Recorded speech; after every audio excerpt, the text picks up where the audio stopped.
Thanks for watching the Debate Live Thursdays with Hussein here on Nile TV International. And today we'll be talking on a very important headline, the outcome of Russian President Vladimir Putin's visit to Egypt. And I have all the honor and pleasure to have with us live on Debate Thursdays with Taghreed Hussein, His Excellency Ambassador Gamal Bayoumi, former assistant to the Foreign Minister and the Secretary General of the Arab Investors Union. Ambassador, thank you so much for coming. It's my pleasure.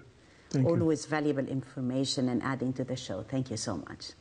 Well, with Ambassador Bayoumi, we'll be reading more concerning the outcome of this important visit by Russian President Putin, attending the signing of an agreement officially launching on Egypt's first ever nuclear power plant at Daba on the north coast. President Abdel Fattah al-Sisi said that both leaders further discussed means of boosting economic relations as well, including efforts to attract further the Russian investments to the country and to the Egyptian Suez Canal economic zone, attracting further investments and achieving this Russian free trade zone.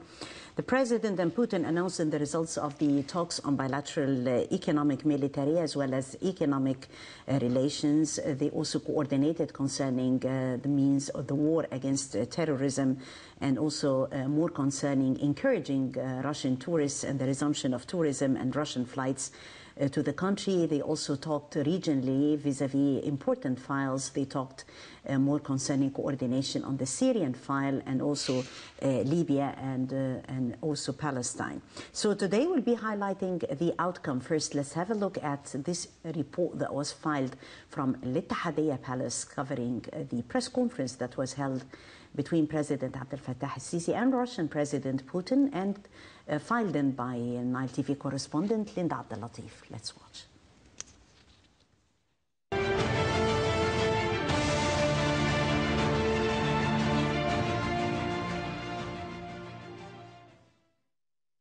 Russian President Vladimir Putin arrived in Egypt, where he was received by President Abdel Fattah al-Sisi, marking his second visit to Egypt since President al-Sisi took office. Upon Putin's arrival, both leaders held a joint meeting that was followed by an expanded meeting that included officials from both sides. The talks tackled bilateral relations, which include the establishment of a Daba nuclear power plant, as well as the establishment of the Russian industrial area at the Suez Canal economic zone. That's besides other projects that are being studied in preparation for their implementation. The discussions also covered regional and international issues of common interest, on top of which are the Palestinian cause, the Syrian crisis, and efforts to fight terrorism. And following the meetings, both leaders witnessed the signature of a document signaling the start of the implementation of a Daba nuclear power plant. And afterwards, both leaders held a joint press conference. For his part, President al-Sisi said that President Putin's visit to Egypt emphasizes the strong historical relations that gather both countries, adding that there's always been continuous political coordination regarding different regional issues. The president also said that the economic relations between both countries are historical, referring to the fact that thousands of Soviet experts helped establish productive institutions in Egypt, including the Aswan High Dam and the iron and steel factory in Hilwan, ending up with the signature of a contract to build the first nuclear power plant in Egypt's Mediterranean coast.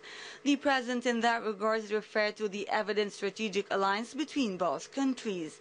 Addressing the press conference, the president said that the discussions covered ways to push forward the bilateral relations, especially those related to joint manufacturing, food security, enhancing trade exchange, and attracting Russian investments to Egypt through establishing a Russian industrial area in the Suez Canal economic zone, which President Putin said that the Russian companies give special importance to. On the bilateral level, the talks also highlighted the latest joint studies by both sides to establish an Egyptian exports logistical area in Russia. That's besides presenting the development of the current negotiations between both sides to provide the railway authority with Russian trains within the plan to modernize the railway transportation system in Egypt.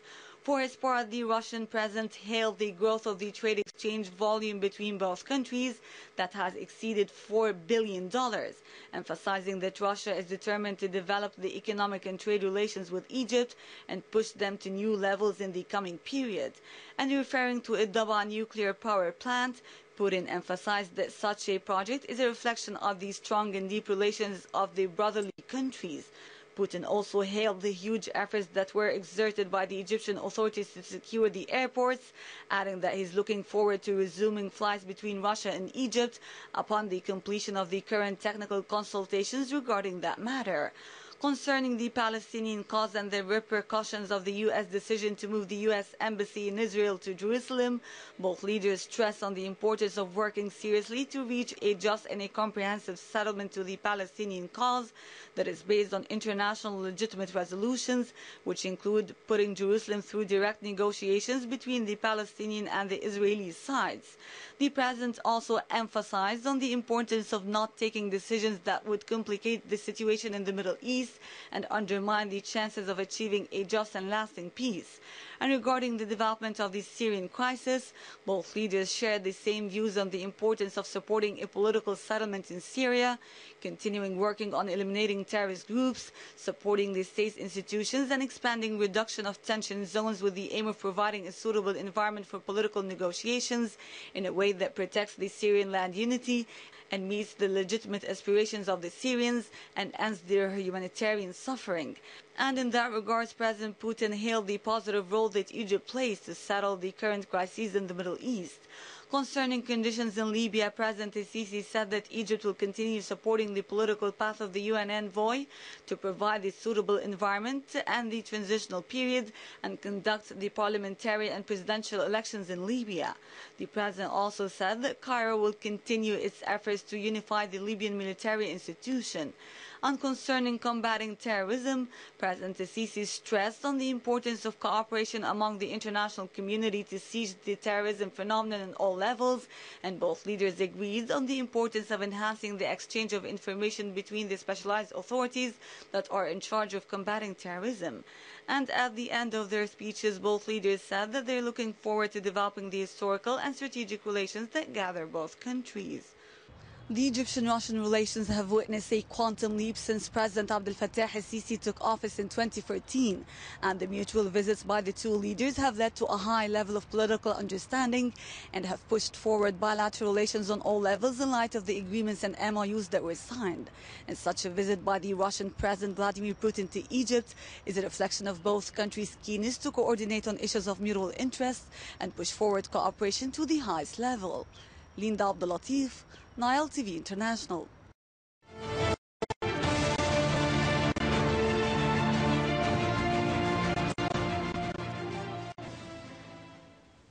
Excellency, well, more than one level, more than one dimension of a significant visit by the Russian leader to Egypt, thinking strategically, seeing eye to eye with President Abdel Fattah el-Sisi vis-à-vis political issues and regional issues and coordinating, and also on the economic side, talking politically and more concerning a sense of coordination on regional issues in the Middle East.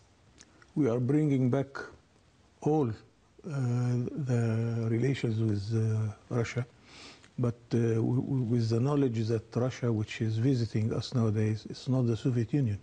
Yeah. They have totally changed. We have totally changed also. Mm-hmm. And to our audience, I want to say that Egypt did not left the Soviet Union. The Soviet Union left us when we decided to follow the peace process of President Sadat. And I was joking with the Russian ambassador a few months ago in Al-Ahram, saying that you always disagree with us, and whenever you disagree with us, it takes you 20 or 30 years until you realize that you were wrong.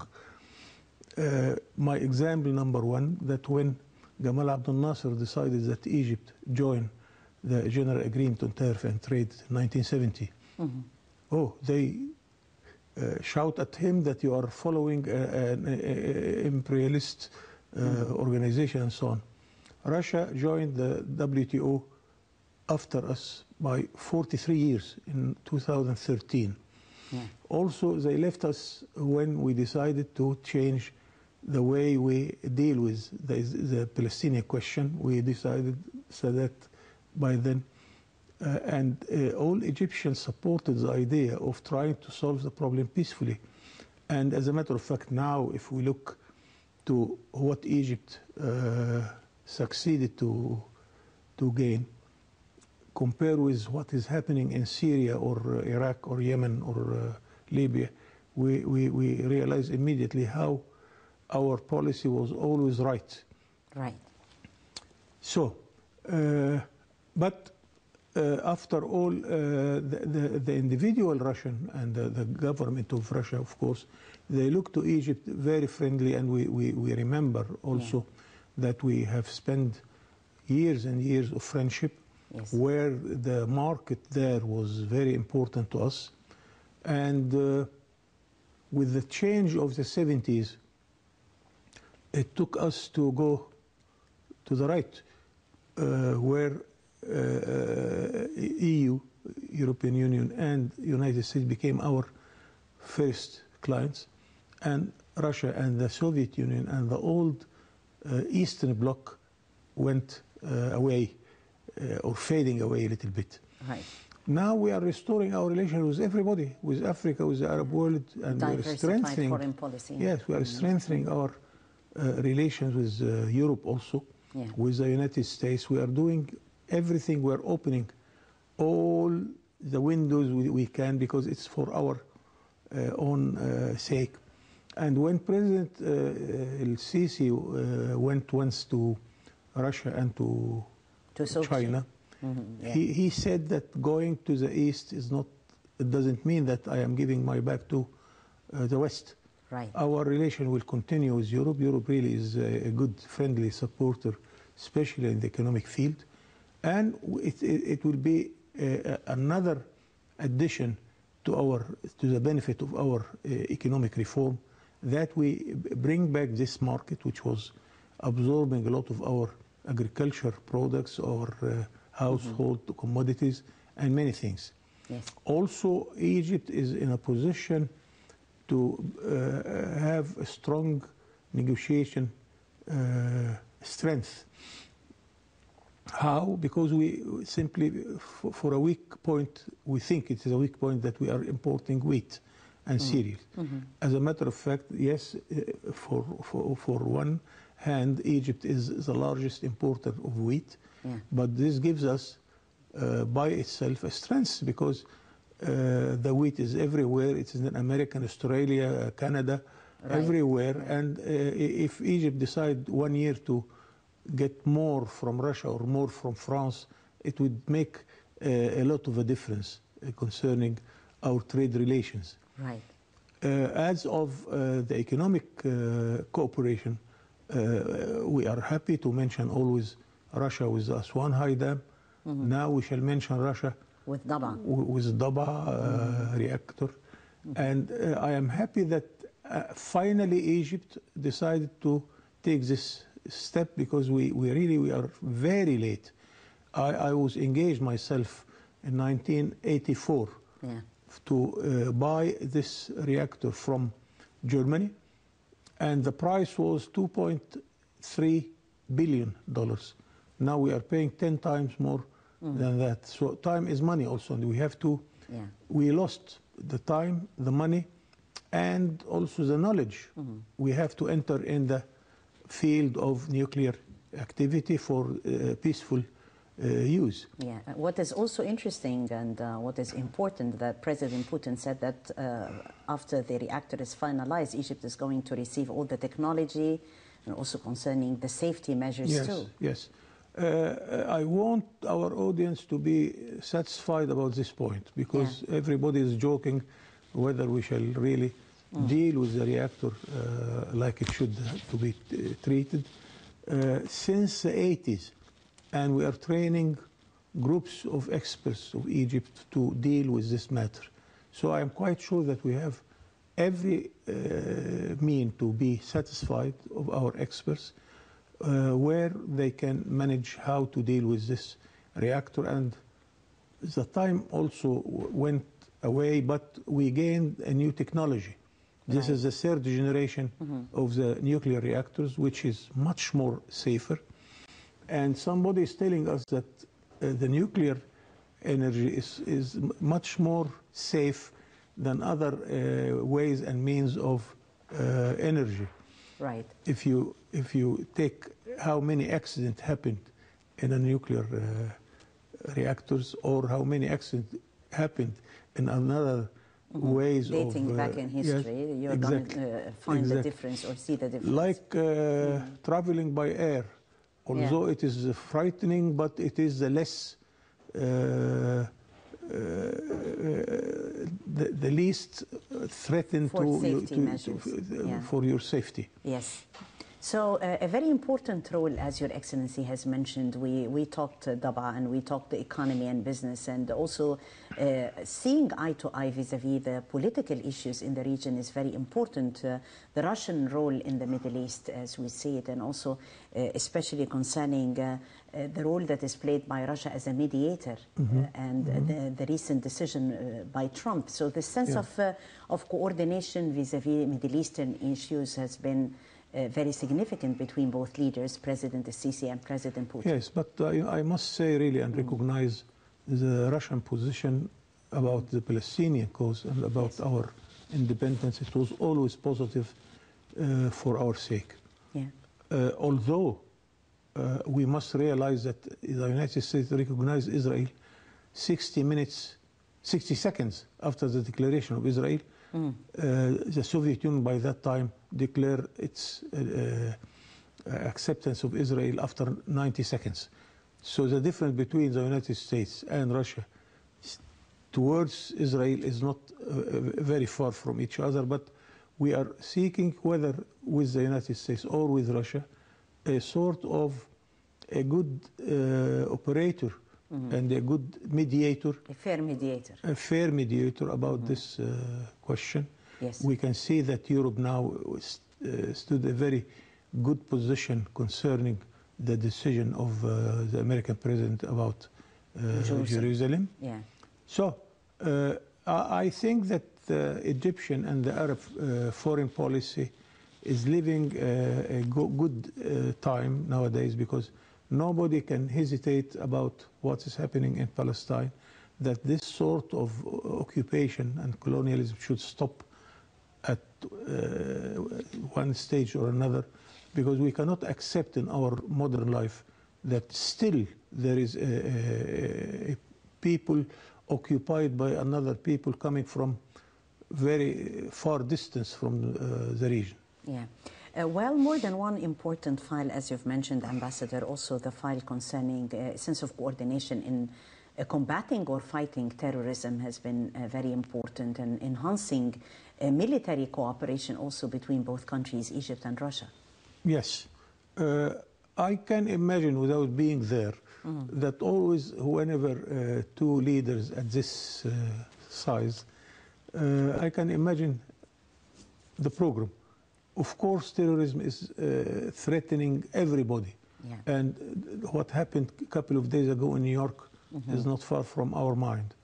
Every day you hear something happening everywhere in the world. And although we are suffering in Egypt, but I always draw the attention that still Egypt, one of the safest places in the world concerning terrorism. Right. If you count how many accidents or attacks in Egypt compared with what is happening in the States or Europe, Egypt is much more safer. But we exaggerate about every case because we are the victim. So we see the opportunity not only for terrorism, but to combat what we call organized crime. What is the organized crime? It is, of course, terrorism. It is drug trafficking, illegal migration. Yeah. And money laundering also 4 types of crime. I was talking about this in Beirut a couple of days ago, because the United Nations Economic and Social Organization for Western Asia, we are a member there, and we are talking about how those crimes are threatening our development. Right. And each one is connected to the other. Terrorism is financed by all drug trafficking. Intertwined and reflected. Drug trafficking is financed by illegal migration and so on. Right. So if we talk about combating terrorism, we have to combat all the organized crimes per se. Yeah. It was a real headline back to the Daba nuclear power plant, and this has been actually a dream for the country for a while. So having this achievement during the visit, and how far will it make a difference, Ambassador Bayoumi, in your vision? Having such Daba and discoveries in the Mediterranean and all these new resources, it will put Egypt, instead of importing energy, we are talking to our partners in Europe that Egypt is seeking to be a center to sell and buy power and electricity per se. Add to this the connection of the power net, the electric net, between Baghdad and Rabat, crossing Kuwait, Saudi, Egypt, Libya, Tunis, Algeria, and Morocco. And this will be connecting, this network will go to the south, even to the dam in Ethiopia, even to the dam in Congo, and will go up till Syria and Turkey to be connected to Europe. Right. It's a huge idea, thanks to the late Maher Abaza who started this effort. But El Daba will add a lot to this. Yes. And still some of our friends are talking about the solar energy. Solar energy is very important. It is very safe, but it is very expensive. Yes. And it's not well used in the whole world because you cannot reserve the solar energy. You have to use it immediately. That's why it's cost much more. It costs much more than other sources of energy. So we have to depend on the nuclear energy and gaining the latest, safest technology. Exactly. Concerning this file. The way is open to always develop the ways and means of doing this. Egypt really stopped silent since 1986 when Chernobyl happened. And I am afraid to tell you that the president by that time was behind this. He was afraid. The American made him afraid of having this nuclear reactor from Germany. But if we were going to get it from United States, maybe they would encourage us to take it by that time. And the result that we lost all this time without reason. But the good plus, as you mentioned, Excellency, that maybe we have it like now the latest update and the latest safest technology on hand. Yes. So we agreed on more than one important file also. Doing business and economic cooperation is very important. President Putin said economic cooperation with Egypt is taking a new dynamics in the field of economic trade exchange, and this is very important, opening new horizons and always opening markets for Egypt abroad. But the new issue also is investment. Yes. And we are inviting all our friends, including China and the Russian, to come and to invest in the Suez Canal zone.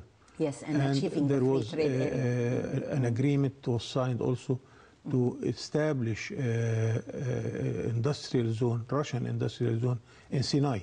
This is totally new, and we hope that this will encourage more and more investment, more and more jobs. This is our target. Of course, that at the end, what do we aim? We aim to make every Egyptian need to work, that he can be offered. Opening new horizons and chances for the youth. Exactly. And imagine that a Russian industrial zone, what it will be using. It will be using Egyptian raw material, Egyptian workers, Egyptian energy. Right. And it will... so it will create a movement on the different dimensions. And it will create, of course, sort of goods and merchandise which we need, and it will export. All of this are positive points for a project like that. I hope this will take its place with Russia, with China, with Europe, with African countries. everybody. Yes, more than one important plus actually from this sense of cooperation. We're talking Egyptian-Russian relations, and I have all the honor to have with me His Excellency Ambassador Gamal Bayoumi, Secretary General of the Arab Investors Union. We'll be talking business and how Egypt is opening up to the whole world through our diversified foreign policy, and also through opening new markets for the country abroad.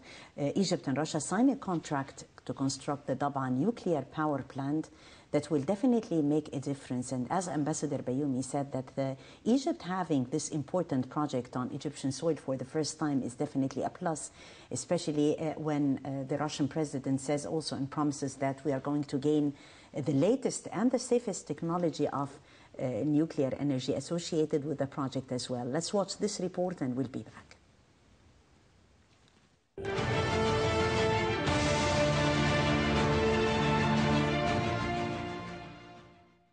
President Abdel Fattah el-Sisi and his Russian counterpart Vladimir Putin, Egypt and Russia signed a contract which commences the construction of the Daba nuclear power plant in Marsa Matruh.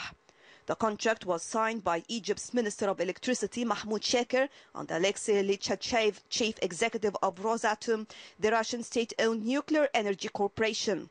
The contracts cover designing and constructing the plant, supplying nuclear fuel, consulting services for operation and maintenance, and also fuel recycling. The plant includes 4 third-generation reactors with a capacity of 1,200 megawatts each for a total of 4,800 megawatts. The plant will be built on approximately 12,000 fedans and is expected to create over 50,000 job opportunities. The first reactor will be accomplished in 2026, while the rest will be finished in 2028. A preliminary agreement was signed by Egypt and Russia in November 2015 to build a nuclear power plant in Daba, along with $25 billion loan to cover 85% of the plant, with Egypt funding the remaining 15%. Local funding for the first 2 reactors will be 20% and 25% respectively, and will gradually increase to 35% for the other 2 reactors. Putin also announced that a protocol will be signed by Russia and Egypt soon in order to resume direct flights from Russia to Egypt. Later on, Russian Minister of Transport Maxim Sokolov stated that Russia is ready to sign a protocol with Egypt to resume direct passenger flights from Russia to Egypt this week. Sokolov added that Egypt Air and Russian Aeroflot flights may resume in February. On the other hand, President el-Sisi said that Egypt is looking forward to increasing Russian investment in Egypt, especially in the Russian industrial zone in the Suez Canal economic zone. The Russian president said that his country is giving huge importance to its economic ties with Egypt, noting that the project is expected to amount to $7 billion serving industrial and logistics sectors. He added that the size of Egyptian-Russian trade reached $4 billion in 2017.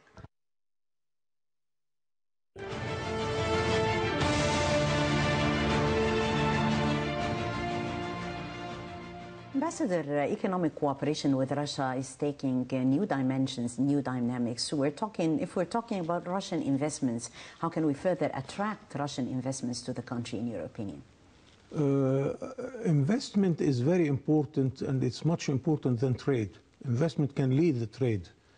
Because my experience, for instance, with Africa, we want to import from Africa, but they do not have the means to transport the goods.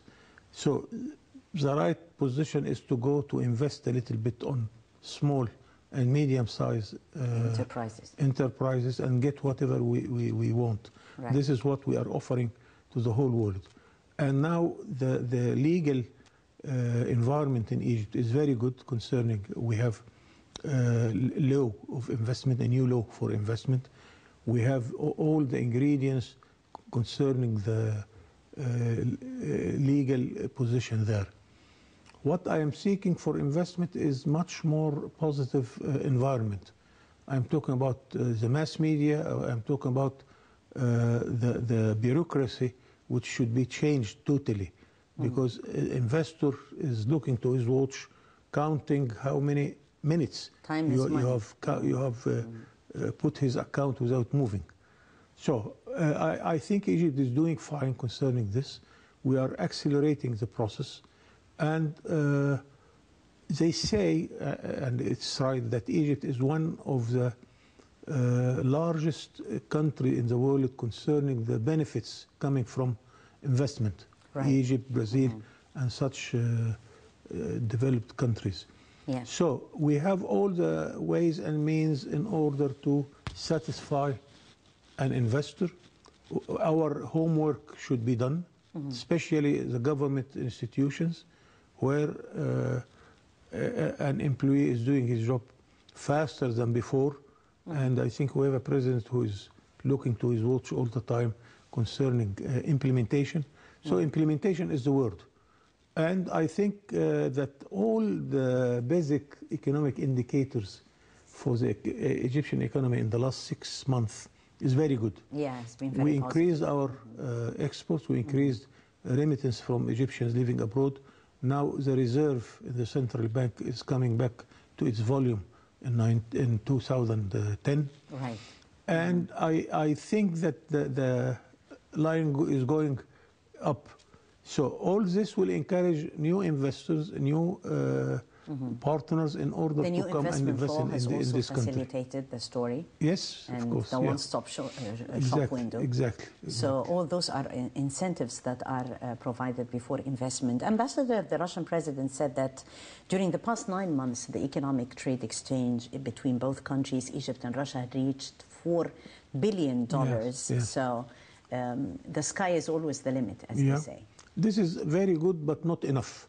I must say I am ambitious, and I think Egypt and Russia can do more, because if you compare this to our exports to Africa, now our export to Africa, because of the COMESA and the free trade, is bypassing our export to United States. Can you believe this? Yeah. We saw the dynamics at the COMESA. So in 2016, we export to Africa much more than to United States.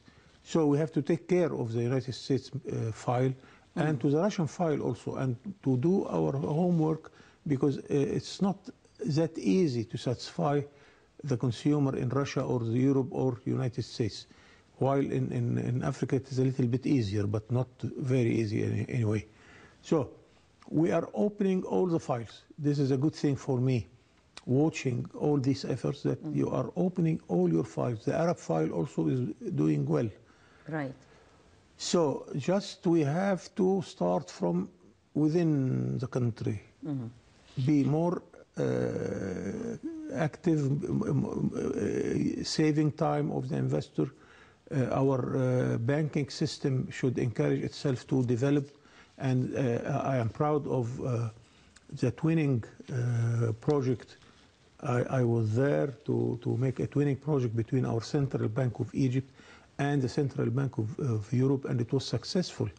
That it is trying to implement Basel I, Basel II, Basel III, and it was successful that another 8 central banks of Europe are joining us to exchange this experience. Right. So much more and much more effort in the banking system would help. Because, as I said, now we look to our watches how much of time, how long you are keeping our money without being used in a project. Yeah.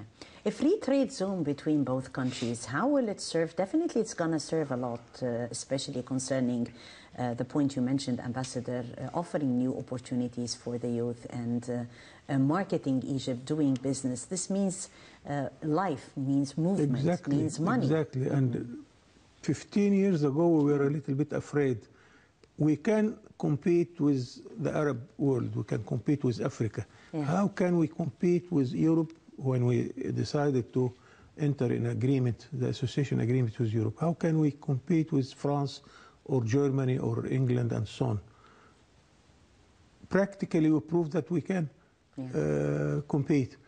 Our exports to Europe in 2004, it was $3 billion. In 2010, it was 13. So you increase your export by 4 times, although you are liberalizing your trade. No custom duties now between us and the European Union. Same with Arabs. You realize that from 6% the intra-Arab trade, now our export to the Arab world is 28% of our exports. To Africa, I mentioned that we tripled our export to Africa. So Russia is a huge market, and I would expect that this will imply also if we have a sort of a free trade with Russia. Yeah. What sort of unconventional doors, Ambassador, do you think that we can open more doors with Russia and knocking new doors, new unconventional areas where we really need to invest more potential in our trade relations? Yes, exactly. We are doing fine in all dimensions. And what I am afraid that United States, by its nature, they hate free trade. And they were against establishing the General Agreement on Tariff and Trade, GATT. So it takes a lot of huge effort to establish the NAFTA, North America Free Trade Area, with Canada and Mexico. And even the President of the United States is keen to withdraw from this agreement. So the general environment in America is not with the free trade. I don't know why, really, very protectionist. Although the relation between the United States and China is beautiful. China is the largest exporter of the world. The United States became the largest importer. Right. And they can make this better if they open their market vis-a-vis us opening our market. Look around your sites in the streets. You will never find now in Egypt an American car. Why? For the simple reason that the cars coming from Europe or the Arab states or Africa is exempted from custom duties. Right. American cars will be charging more. Yeah. And our imports from United States, because of that, since we established the relation with Europe, Africa, and the Arabs, our imports from the United States dropped to 50%. This is not good for the health of the relations. We should do something to convince the United States that foreign trade is good for their health also. To re-energize this area, re-energizing this area. Because we are now trying also to find ways to make concessions with Russia, with China, with Latin America. We have the Mercosur. Yeah. We discovered that free trade is a very good remedy for our economy. Yeah. A very good remedy also for relations is people-to-people relations. Exactly. And investment in the soft power and in the culture and the art and the music, and you know, all those are intertwined and they reflect on the people-to-people relations. We always hear from you stories, Ambassador Bayoumi, in this area, how people-to-people relations can really strengthen state relations as well. Yes, I give you the example of the parliamentary relations. Yeah. We have a conference in Morocco lately. Today established its recommendations. Yeah. And I think they wrote to the Congress about our point of view concerning Jerusalem. And I think this way of having eye-to-eye relation is very good. We establish beautiful relations between our parliamentaries and the EU parliamentaries, with Africa, also with the Arab world. The Arab Parliament was convening last 2 days in Cairo, and I am very close to this sort of relations. And now you know that it is not Kuwait, it is Mr. So-and-so from Kuwait, your friend, can talk to you freely. This is something. Also, tourism established this bond. Yeah. And culture as well, exploring cultural relations. So conferences, I call it the tourism of conferences. I was in Beirut, my goodness. You meet people in one conference and another, and they believe you. It's not Egypt is talking, it is Gamal Bayoumi, my friend. Right. And we come to... And when they come here to Egypt, also seeing same is thing, believing, of course, it's the same of thing. course. So and we come to reasonable conclusions all the time, whenever it is a personal contact. I give you one example that when our president met for the first time with Angela Merkel that was in Davos 3 years ago. Then she decided to come and to invite also President Sisi to visit Berlin. Yes. A high-level diplomat came to arrange for the meeting, and he told me that the chemistry between Merkel and El-Sisi was beautiful. She looked to him with high admiration, with high admiration, high esteem. Yeah. And I think it works. This is very important. Yeah, and we could all remember also her attendance at the site of the pyramids, at the pyramids plateau. Yes. With the background, with the performance, all that exactly. encompasses even with the American President Trump, right. they established a sort of direct relation between the two presidents. I hope it can work to solve this last problem of Jerusalem. Yeah. Reactions worldwide vis-à-vis this issue of Jerusalem. Egypt is exerting great efforts in that respect, and the Palestinian issue remains in the core of the country's priorities and our foreign policy priorities. Yeah. So seeing eye to eye also with Russia on that respect. I feel really satisfied about what is happening concerning the efforts and the reaction of the whole world. Before the decision of the American president concerning Jerusalem, there was a voting in the General Assembly of the United Nations. 154 countries voted for the sake of Jerusalem as a part of the Palestinian territory, and that the Israeli presence is illegal. If you count the details, you will find that the whole African continent voted for us. Although sometimes some of our friends would say that Netanyahu was in Addis Ababa, it doesn't work. Egypt is a very welcomed face in Africa because of different reasons. The only problem it was that the president previously was getting old, had this incident in Addis Ababa against President Mubarak. It makes the presidential level of talks stopped for 20 years.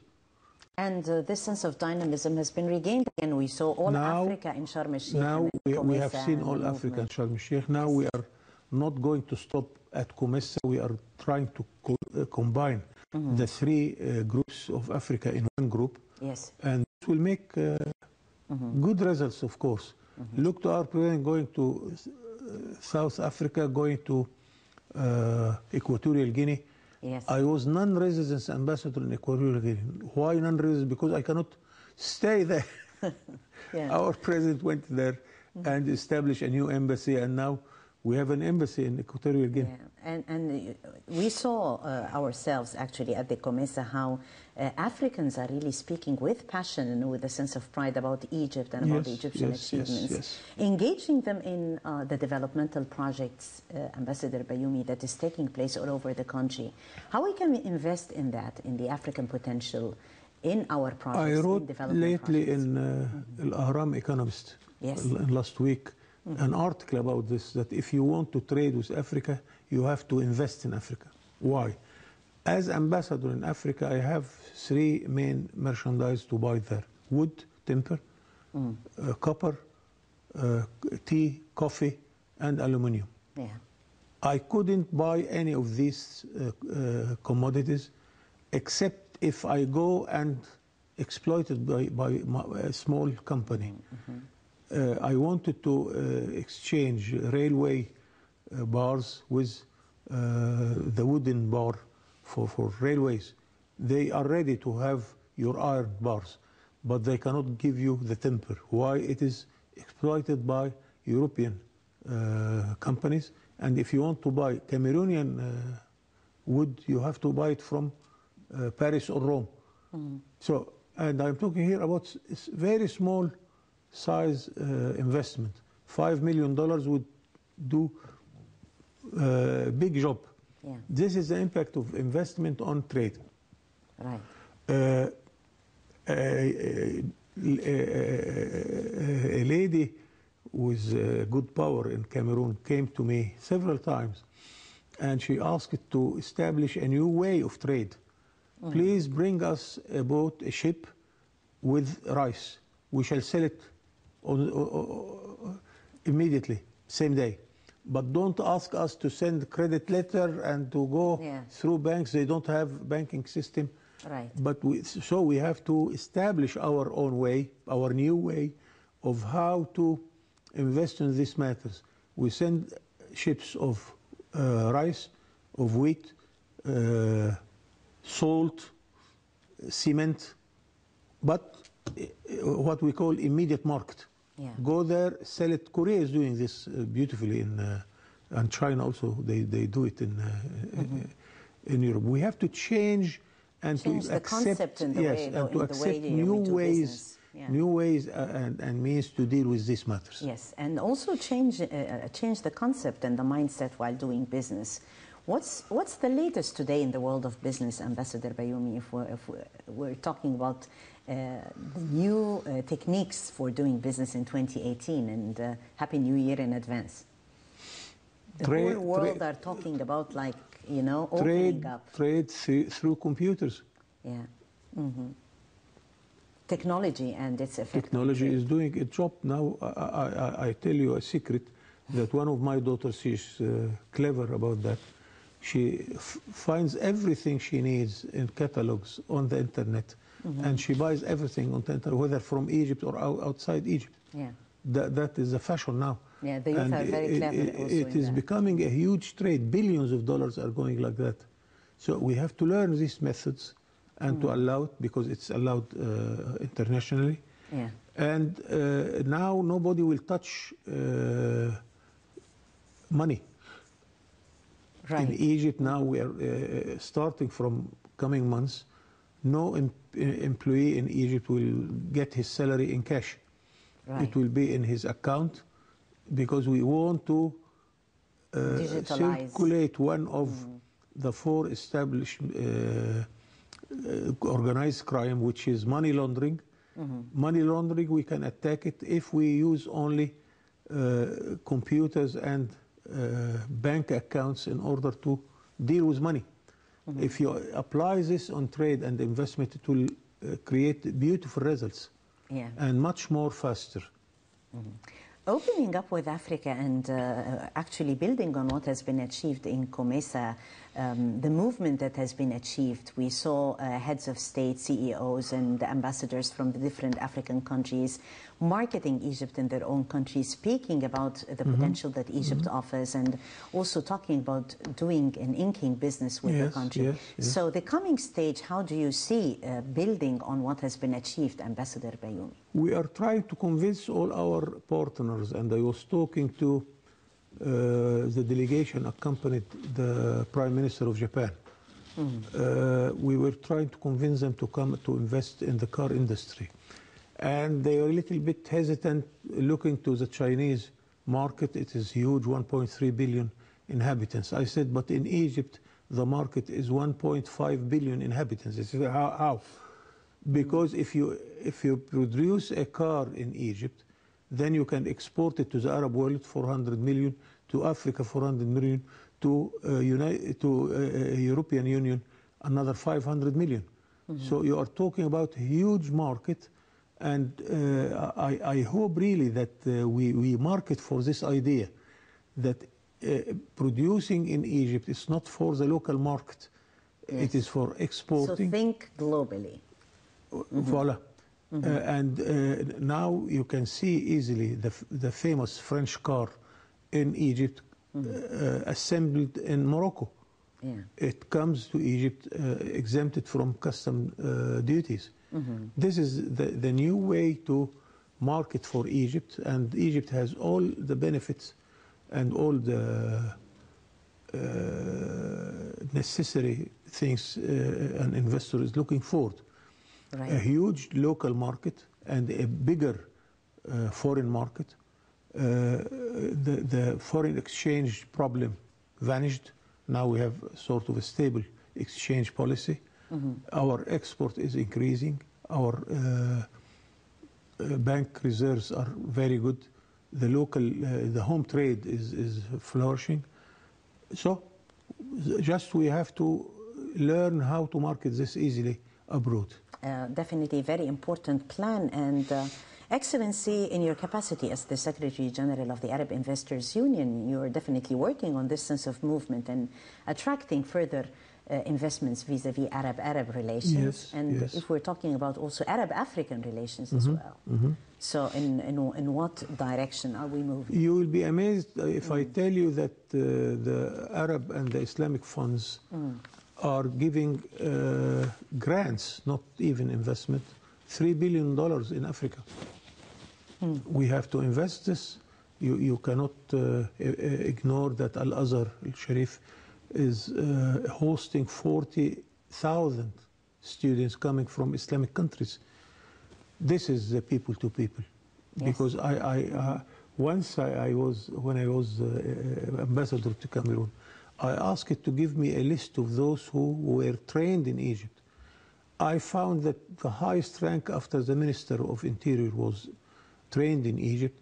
I found that the commissaire of the airport of Yaoundé was trained in Egypt. I found that the Vice Prime Minister of Equatorial Guinea is married to an Egyptian lady. Voila. Yeah, this sense of people-to-people relations and how it definitely reflects on state relations is very important. Well, we talked a lot about state relations, talked also business and economy, and talked about with the people-to-people relations and Egyptian-Russian relations. Football actually. Also. Yes, definitely. We shouldn't forget football. Congratulations to Egypt's icon, Mohamed Salah. In Cameroon, they were questioning people who is the best team in Africa. And someone said, it's Cameroon, his country. Yeah. Said, oh, no, haven't you heard about Egypt? Right. And the Minister of Youth and Sport in Cameroon, he was telling me, I am fond of Al-Khatib.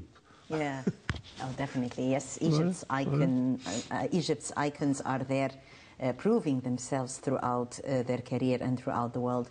Excellency Ambassador Gamal Bayoumi, former assistant to the Foreign Minister and Secretary General of the Arab Investors Union, always an honor and a pleasure to have you with us on the debate, debating together important stories in the headlines. Thank you, Excellency, for coming. Thank you.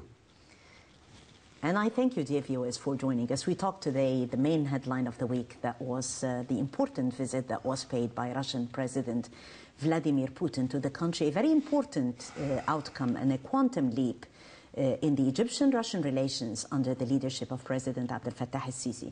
Thank you so much for being with us. And another team starts to once again take the lead on Sunday.